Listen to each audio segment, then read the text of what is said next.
दोस्तों, आप सभी को, सभी बुजुर्गों को, बच्चों को, युवाओं को ईद की पुरखुलूस मुबारकबाद।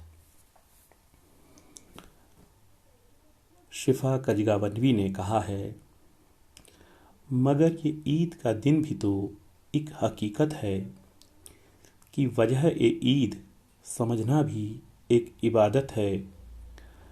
चलो कि रोतो हुओं को हंसा के ईद मनाएं, किसी के दर्द को अपना बना के ईद मनाएं, दिलों से अपने अदावत मिटा के ईद मनाएं, किसी के लब पे तबस्सुम सजा के ईद मनाएं। 1933 में चांद पत्रिका में प्रकाशित विश्व प्रसिद्ध उर्दू हिंदी के कहानीकार प्रेमचंद की दुनिया भर में प्रसिद्ध इंसानों के मन में रहने वाली कहानी ईदगाह आज हम प्रस्तुत कर रहे हैं। ईदगाह, मुंशी प्रेमचंद। रमज़ान के पूरे 30 रोज़ों के बाद ईद आई है। कितना मनोहर, कितना सुहावना प्रभात है। वृक्षों पर अजीब हरियाली है, खेतों में कुछ अजीब रौनक है, आसमान पर कुछ अजीब लालिमा है। आज का सूर्य देखो, कितना प्यारा, कितना शीतल है, यानी संसार को ईद की बधाई दे रहा है। गांव में कितनी हलचल है, ईदगाह जाने की तैयारियां हो रही हैं। और सबसे ज़्यादा प्रसन्न है हामिद। वह 4-5 साल का करीब सूरत दुबला पतला लड़का, जिसका बाप गत वर्ष हैजे की भेंट हो गया और माँ ने जाने क्यों पीली होती होती मर गई। अब हामिद अपनी बूढ़ी दादी अमीना की गोद में सोता है और उतना ही प्रसन्न है। उसके अब्बाजान रुपए कमाने गए हैं, बहुत सी थैलियां लेकर आएंगे। अम्मी जान अल्लाह मियाँ के घर से उसके लिए बड़ी अच्छी अच्छी चीज़ें लाने गई हैं, इसलिए हामिद प्रसन्न है। आशा तो बड़ी चीज़ है, और फिर बच्चों की आशा। हामिद के पाँव में जूते नहीं हैं, सिर पर एक पुरानी धुरानी टोपी है जिसका गोटा काला पड़ गया है, फिर भी वह प्रसन्न है। अभागिन अमीना अपनी कोठरी में बैठी रो रही है। आज ईद का दिन, उसके घर में दाना नहीं। आज आबिद होता तो क्या इसी तरह ईद आती और चली जाती। हामिद भीतर जाकर दादी से कहता है, तुम डरना नहीं अम्मा, मैं सबसे पहले आऊँगा, बिल्कुल न डरना। अमीना का दिल कचोट रहा है। गांव के बच्चे अपने अपने बाप के साथ जा रहे हैं। हामिद का बाप अमीना के सिवा और कौन है। उसे कैसे अकेले मिले जाने दे। उस भीड़ भाड़ में बच्चा कहीं खो जाए तो क्या हो। नहीं, अमीना उसे यूं न जाने देगी। नन्ही सी जान, 3 कोस चलेगा कैसे, पैर में छाले पड़ जाएंगे, जूते भी तो नहीं हैं। वह थोड़ी थोड़ी दूर पर उसे गोद में ले लेगी, लेकिन यहाँ सेवैयाँ कौन पकाएगा। पैसे होते तो लौटते लौटते सब सामग्री जमा करके चटपट बना लेती। यहाँ तो घंटों चीज़ें जमा करते लगेंगे, मांगे का ही तो भरोसा ठहरा। उस दिन फ़हीमन के कपड़े सिले थे, 8 आने पैसे मिले थे। उस अठन्नी को ईमान की तरह बचाती चली आती थी इसी ईद के लिए। लेकिन कल ग्वालिन सिर पर सवार हो गई तो क्या करती। हामिद के लिए कुछ नहीं है तो 2 पैसे का दूध तो चाहिए ही। अब तो कुल 2 आने पैसे बच रहे हैं। 3 पैसे हामिद की जेब में, 5 अमीना के बटुए में। यही तो बिसात है। और ईद का त्यौहार अल्लाह ही बेड़ा पार लगाए। गांव से मेला चला, बच्चों के साथ हामिद भी जा रहा था। हामिद के पैरों में तो जैसे पर लग गए हैं। वह कभी थक सकता है। शहर का दामन आ गया। सड़क के दोनों ओर अमीरों के बगीचे हैं, पक्की चारदीवारी बनी हुई है, पेड़ों में आम और लीचियां लगी हुई हैं। कभी कभी कोई लड़का कंकड़ी उठाकर आम पर निशाना लगाता है। माली अंदर से गाली देता हुआ निकलता है। लड़के वहां से एक फलांग पर हैं, खूब हंस रहे हैं। माली को कैसा उल्लू बनाया है। बड़ी बड़ी इमारतें आने लगी। यह अदालत है, यह कॉलेज है, यह क्लब घर है। इतने बड़े कॉलेज में कितने लड़के पढ़ते होंगे? सब लड़के नहीं हैं जी, बड़े बड़े आदमी हैं सच। उनकी बड़ी बड़ी मूछें हैं। इतने बड़े हो गए अभी तक पढ़ने जाते हैं। न जाने कब तक पढ़ेंगे और क्या करेंगे इतना पढ़कर। क्लब घर में जादू होता है। सुना है यहाँ मुर्दे की खोपड़ियाँ दौड़ती हैं और बड़े बड़े तमाशे होते हैं, पर किसी को अंदर नहीं जाने देते। वहाँ शाम को साहब लोग खेलते हैं, बड़े बड़े आदमी खेलते हैं, मूछों दाढ़ी वाले और मेमे भी खेलती हैं। आगे चले, हलवाइयों की दुकानें शुरू हुई। आज खूब सजी हुई थी। इतनी मिठाइयाँ कौन खाता है? देखो ना, एक एक दुकान पर मनो होंगी। सुना है रात को जिन्नात आकर खरीद ले जाते हैं। अब्बा कहते थे कि आधी रात को एक आदमी हर दुकान पर जाता है और जितना माल बचा होता है वह तुलवा लेता है और सचमुच के रुपए देता है, बिल्कुल ऐसे ही रुपए। हामिद को यकीन ना आया, ऐसे रुपए जिन्नात को कहाँ से मिल जाएंगे। आगे चले, यह पुलिस लाइन है, यहीं सब कांस्टेबल कवायद करते हैं। रैटन, फाइफो रात को बेचारे घूम घूम कर पहरा देते हैं, नहीं चोरियां हो जाएं। मोहसिन ने प्रतिवाद किया, यह कांस्टेबल पहरा देते हैं। अजी हजरत, यह चोरी कराते हैं। शहर के जितने चोर डाकू हैं सब इनसे मिले रहते हैं। रात को ये लोग चोरों से तो कहते हैं चोरी करो, और आप दूसरे मोहल्ले में जाकर जागते रहो, पुकारते हैं। हामिद ने पूछा, यह लोग चोरी करवाते हैं तो कोई इन्हें पकड़ता नहीं? मोहसिन उसकी नादानी पर दया दिखाकर बोला, अरे पागल, इन्हें कौन पकड़ेगा? पकड़ने वाले तो यह लोग खुद हैं, लेकिन अल्लाह उन्हें सजा भी खूब देता है। हराम का माल हराम में जाता है। अब बस्ती घनी होने लगी। ईदगाह जाने वालों की टोलियां नजर आने लगीं। बच्चों के लिए नगर की सभी चीजें अनोखी थी। सहसा ईदगाह नजर आई। ऊपर इमली के घने वृक्षों की छाया है। गेजेदारों की पंक्तियां एक के पीछे एक न जाने कहां तक चली गई हैं। नए आने वाले आकर पीछे की कतार में खड़े हो जाते हैं। यहाँ कोई धन और पद नहीं देखता। इस्लाम की निगाह में सब बराबर हैं। इन ग्रामीणों ने वजू किया और पिछली पंक्ति में खड़े हो गए। कितना सुंदर संचालन है, कितनी सुंदर व्यवस्था। लाखों सिर एक साथ सिजदे में झुक जाते हैं, फिर सब के सब एक साथ खड़े हो जाते हैं। एक साथ झुकते हैं और एक साथ खड़े हो जाते हैं। कई बार यही क्रिया होती है, जैसे बिजली की लाखों बत्तियां एक साथ जल उठी हों और एक साथ बुझ जाएं। यही क्रम चलता रहा। कितना अपूर्व दृश्य था, मानो भाईचारे का एक सूत्र इन समस्त आत्माओं की एक लड़ी में पिरोए हुए है। नमाज खत्म हो गई। लोग आपस में गले मिल रहे हैं। तब मिठाई और खिलौने की दुकान पर धावा होता है।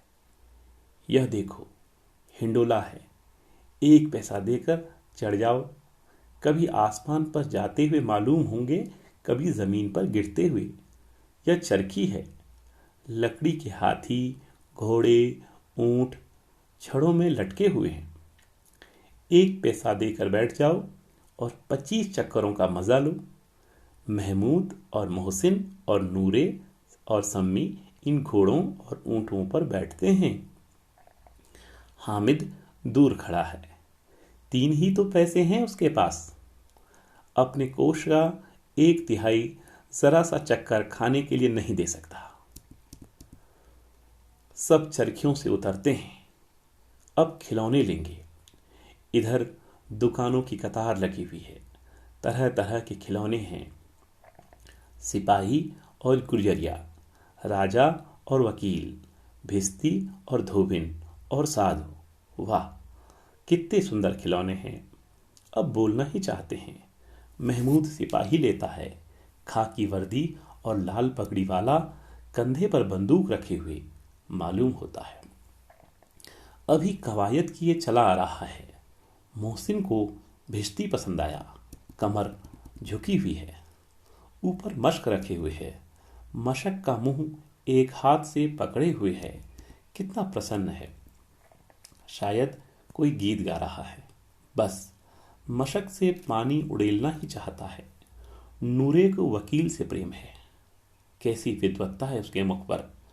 काला चोगा, नीचे सफेद अचकन, अचकन के सामने की जेब में घड़ी, सुनहरी जंजीर, एक हाथ कानून का पोथा लिए हुए। मालूम होता है अभी किसी अदालत में जिरह या बहस किए चले आ रहे हैं। यह सब 2-2 पैसे के खिलौने हैं। हामिद के पास कुल 3 पैसे हैं। इतने महंगे खिलौने वह कैसे ले। खिलौना कहीं हाथ से छूट पड़े तो चूर चूर हो जाए, जरा पानी पड़े तो सारा रंग खुल जाए। ऐसे खिलौने लेकर वह क्या करेगा, किस काम के। हामिद खिलौने की निंदा करता है। मिट्टी के ही तो हैं, गिरें तो चकनाचूर हो जाएं। लेकिन ललचाई हुई आंखों से खिलौनों को देख रहा है और चाहता है कि जरा देर के लिए उन्हें हाथ में ले सकता है। उसके हाथ अनायास ही लपकते हैं। लड़के इतने त्यागी नहीं होते हैं, विशेषकर जब अभी नया शौक है। हामिद ललचता रह जाता है। खिलौने के बाद मिठाइयाँ आती हैं। किसी ने रेवड़ियाँ ली हैं, किसी ने गुलाब जामुन, किसी ने सोहन हलवा। मज़े से खा रहे हैं। हामिद बिरादरी से पृथक है। अभागे के पास 3 पैसे हैं। क्यों नहीं कुछ लेकर खाता। ललचाई आंखों से सबकी ओर देखता है। मोहसिन कहता है, हामिद रेवड़ी ले जा, कितनी खुशबूदार है। हामिद को संदेह हुआ, मोहसिन इतना उदार नहीं है, लेकिन यह जानकर भी वो उसके पास जाता है। मोहसिन दोने से एक रेवड़ी निकालकर हामिद की ओर बढ़ाता है।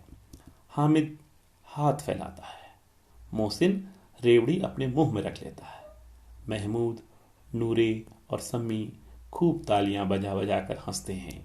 हामिद खिसिया जाता है।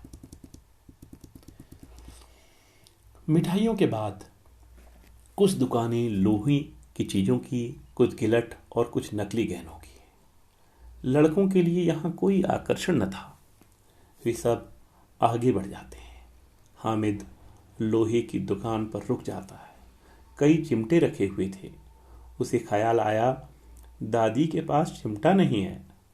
तवे से रोटियां उतारती है तो हाथ जल जाता है। अगर वह चिमटा ले जाकर दादी को दे दे तो वह कितना प्रसन्न होंगी। फिर उनकी उंगलियां कभी न जलेंगी। घर में एक काम की चीज़ हो जाएगी। खिलौने से क्या फ़ायदा, व्यर्थ में पैसे खराब होते हैं। हामिद के साथी आगे बढ़ गए हैं। सबील पर सबके शरबत पी रहे हैं। देखो सब कितने लालची हैं। इतनी मिठाइयाँ ली, मुझे किसी ने एक भी न दी। उस पर कहते हैं मेरे साथ खेलो, मेरा यह काम करो। अम्मा चिमटा देखते ही दौड़कर मेरे हाथ से ले लेंगी और कहेंगी, मेरा बच्चा अम्मा के लिए चिमटा लाया है, कितना अच्छा लड़का है। इन लोगों के खिलौने पर कौन इन्हें दुआएं देगा। बड़ों की दुआएं सीधे अल्लाह के दरबार में पहुंचती हैं और तुरंत ही सुनी जाती हैं। मेरे पास पैसे नहीं हैं, तभी तो मोहसिन और महमूद यूँ मिजाज दिखाते हैं। मैं गरीब सही, किसी से कुछ मांगने तो नहीं जाता। आखिर अब्बा जान कभी न कभी आएंगे, अम्मा भी आएंगी ही। फिर इन लोगों से पूछूंगा कितने खिलौने लोगे, एक एक को टोकरियों खिलौने दूं और दिखा दूं कि दोस्तों के साथ इस तरह का सलूक किया जाता है। यह नहीं कि 1 पैसे की रेवड़ियां ली तो चिढ़ा चिढ़ा कर खाने लगे। सबके सब हंसेंगे कि हामिद ने चिमटा लिया है। हंसे मेरी बला से। उसने दुकानदार से पूछा, यह चिमटा कितने का है? दुकानदार ने उसकी ओर देखा और कोई आदमी साथ न देखकर कहा, तुम्हारे काम का नहीं है जी। बिकाऊ है कि नहीं? बिकाऊ क्यों नहीं है और यहां क्यों लाद लाए हैं? तो बताते क्यों नहीं, क्या पैसे का है? 6 पैसे लगेंगे। हामिद का दिल बैठ गया। ठीक ठीक 5 पैसे लगेंगे, लेना हो तो लो, नहीं तो चलते बनो। हामिद ने कलेजा मजबूत करके कहा, 3 पैसे लोगे? यह कहता हुआ वह आगे बढ़ गया कि दुकानदार की घुड़कियां न सुने। लेकिन दुकानदार ने घुड़कियां नहीं दी, बुलाकर चिमटा दे दिया। हामिद ने उसे इस तरह कंधे पर रखा मानो बंदूक है और शान से अकड़ता हुआ संगियों के पास आया। मोहसिन ने हंसकर कहा, यह चिमटा क्यों लाया पगले, इसका क्या करेगा? हामिद ने चिमटे को जमीन पर पटक कर कहा, जरा अपना भिस्ती जमीन पर गिरा दो, सारी पसलियां चूर चूर हो जाएं बच्चों की। महमूद बोला, तो यह चिमटा कोई खिलौना है? हामिद, खिलौना नहीं है, अभी ये कंधे पर रखा बंदूक हो गई, हाथ में ले लिया फकीरों का चिमटा हो गया। चाहूं तो इससे मजीरे का काम ले सकता हूं। एक चिमटा जमा दूं तो तुम लोगों के सारे खिलौने की जान निकल जाए। तुम्हारे खिलौने कितना ही जोर लगाएं, मेरे चिमटे का बाल भी बांका नहीं कर सकते। मेरा बहादुर शेर है चिमटा। सम्मी ने खंजरी ली थी। प्रभावित होकर बोला, मेरी खंजरी से बदलोगे? 2 आने की है। हामिद ने खंजरी की ओर उपेक्षा से देखा। मेरा चिमटा चाहे तो तुम्हारी खंजरी का पेट फाड़ डाले। बस एक चमड़े की झिल्ली लगा दी, ढप ढप बोलने लगी। जरा सा पानी लग जाए तो खत्म हो जाए। मेरा बहादुर चिमटा आग में, पानी में, आंधी में, तूफान में बराबर डटा खड़ा रहेगा। चिमटे ने सभी को मोहित कर लिया। लेकिन अब पैसे किसके धरे हैं? फिर मेले से कितने दूर निकल आए हैं। 9 कब के बज गए। धूप तेज हो रही है, घर पहुंचने की जल्दी हो रही है। बाप से जिद भी करें तो चिमटा नहीं मिल सकता। हामिद है बड़ा चालाक, इसीलिए बदमाश ने अपने पैसे बचा कर रखे थे। अब बालकों के 2 दल हो गए। मोहसिन, महमूद, सम्मी और नूरे एक तरफ हैं, हामिद अकेला दूसरी तरफ। हामिद के पास न्याय का बल है और नीति की शक्ति।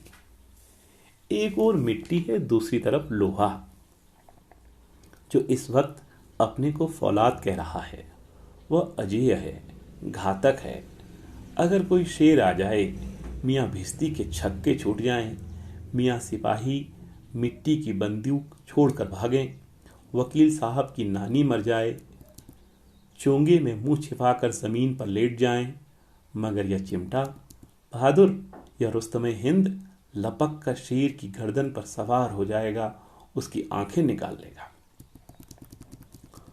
मोहसिन ने एड़ी चोटी का जोर लगाकर कहा, अच्छा पानी तो नहीं भर सकता। हामिद ने चिमटे को सीधा खड़ा करके कहा, भिस्ती को एक डांट बताएगा तो दौड़ा हुआ पानी लाकर उसके द्वार पर छिड़कने लगेगा। मोहसिन परास्त हो गया, पर महमूद ने कुमुक पहुंचाई। अगर बच्चा पकड़ा जाए तो अदालत में बंधे बंधे फिरेंगे, तब तो वकील साहब के पैरों पड़ेंगे। हामिद इस प्रबल तर्क का जवाब न दे सका। उसने पूछा, हमें पकड़ने कौन आएगा? नूर ने अकड़ कर कहा, यह सिपाही बंदूक वाला। हामिद ने मुंह चढ़ाकर कहा, यह बेचारे हम बहादुर रुस्तमे हिंद को पकड़ेंगे। अच्छा लाओ, अभी जरा कुश्ती हो जाए। इसकी सूरत दूर से भागेंगे, पकड़ेंगे क्या बेचारे। मोहसिन को एक नई चोट सूझ गई। तुम्हारे चिमटे का मुंह रोज आग में मिल चलेगा। उसने समझा था कि हामिद लाजवाब हो जाएगा, लेकिन यह बात न हुई। हामिद ने तुरंत जवाब दिया, आग में बहादुर ही कूदते हैं जनाब। तुम्हारे यह वकील, सिपाही और भिस्ती घर में घुस जाएंगे। आग में वह काम है जो रुस्तम हिंद ही कर सकता है। महमूद ने एक जोर लगाया, वकील साहब कुर्सी मेज पर बैठेंगे, तुम्हारा चिमटा तो बावर्ची खाने में जमीन पर पड़ा रहेगा। मेरा चिमटा बावर्ची खाने में नहीं रहेगा। वकील साहब कुर्सी पर बैठेंगे तो जाकर उन्हें जमीन पर पटक देगा और उनका कानून उनके पेट में डाल देगा। कानून को पेट में डालने वाली बात ऐसी छा गई कि तीनों सूरमा मुंह ताकते रह गए। हामिद ने मैदान मार लिया। उसका चिमटा रुस्तम हिंद है। अब इसमें मोहसिन, महमूद, नूरे, सम्मी किसी को कोई भी आपत्ति नहीं हो सकती। विजेता को हारने वालों से जो सत्कार मिलना स्वाभाविक है, वह हामिद को भी मिला। औरों ने 3-3, 4-4 आने खर्च किए, पर कोई काम की चीज न लेके हामिद ने 3 पैसे में रंग जमा लिया। सच ही तो है, खिलौनों का क्या भरोसा, टूट जाएंगे। हामिद का चिमटा तो बना रहेगा बरसों। संधि की शर्तें तय होने लगीं। मोहसिन ने कहा, जरा अपना चिमटा दो, हम भी देखें, तुम हमारा भिस्ती लेकर देखो। महमूद और नूरे ने भी अपने अपने खिलौने पेश किए। हामिद को इन शर्तों को मानने में कोई आपत्ति न थी। चिमटा बारी बारी से सबके हाथ में गया और उनके खिलौने बारी बारी से हामिद के हाथ में आए। कितने खूबसूरत खिलौने हैं। हामिद ने हारने वालों के आंसू पोंछे हैं। मैं तुम्हें चढ़ा रहा था, सच। यह चिमटा भला इन खिलौनों की क्या बराबरी करेगा। मालूम होता है अब बोले। लेकिन मोहसिन की पार्टी को इस दिलासे से संतोष नहीं होता। चिमटे का सिक्का खूब बैठ गया है। चिपका हुआ टिकट अब पानी से नहीं छूट रहा है। मोहसिन, लेकिन इन खिलौने के लिए कोई हमें दुआ तो न देगा। महमूद, दुआ को लिए फिरते हो, उल्टे मार न पड़े। अम्मा जरूर कहेंगी कि मेले में यही मिट्टी के खिलौने मिले। हामिद को स्वीकार करना पड़ा कि खिलौनों को देखकर किसी की मां इतनी खुश न होगी जितनी दादी चिमटे को देखकर होंगी। 3 पैसे ही में तो सब कुछ करना था। उन पैसों के इस उपयोग पर पछतावे की बिल्कुल जरूरत न थी। फिर अब तो चिमटा रुस्तम हिंद है और सभी खिलौनों का बादशाह। रास्ते में महमूद को भूख लगी। उसके बाप ने केले खाने को दिए। महमूद ने केवल हामिद को साझी बनाया। उसके अन्य मित्र मुंह ताकते रह गए। यह उस चिमटे का प्रसाद था। 11 बजे गांव में हलचल मच गई। मेले वाले आ गए। अब मियां हामिद का हाल सुनिए। अमीना उसकी आवाज सुनते ही दौड़ी और उसे गोद में उठाकर प्यार करने लगी। सहसा उसके हाथ में चिमटा देखकर वह चौंकी। यह चिमटा कहाँ था? मैंने मोल लिया है। कै पैसे का? 3 पैसे दिए। अमीना ने छाती पीट ली। ये कैसा बेसमझ लड़का है कि दोपहर हुआ, कुछ खाया न पिया, लाया क्या चिमटा? सारे मेले में तुझे और कोई चीज न मिली जो ये लोहे का चिमटा उठा लाया? हामिद ने अपराधी भाव से कहा। तुम्हारी उंगलियां तवे से जल जाती थीं, इसलिए मैंने इसे लिया। बुढ़िया का क्रोध तुरंत स्नेह में बदल गया। और स्नेह भी वह नहीं जो प्रगल्भ होता है और अपनी सारी कसक शब्दों में बिखेर देता है। बच्चे में कितना त्याग कितना सद्भाव और कितना विवेक है। दूसरों को खिलौने लेते और मिठाई खाते देखकर इसका मन कितना ललचाया होगा। इतना जब्त इससे हुआ कैसे? वहां भी इसे अपनी बुढ़िया दादी की याद बनी रही। अमीना का मन गदगद हो गया। बच्चे हामिद ने बूढ़े हामिद का पार्ट खेला था। बुढ़िया अमीना बालिका अमीना बन गई। वह रोने लगी, दामन फैलाकर हामिद को दुआएं देती जाती थी और आंसू की बड़ी बड़ी बूंदें गिराती जाती थी। हामिद इसका रहस्य क्या समझता?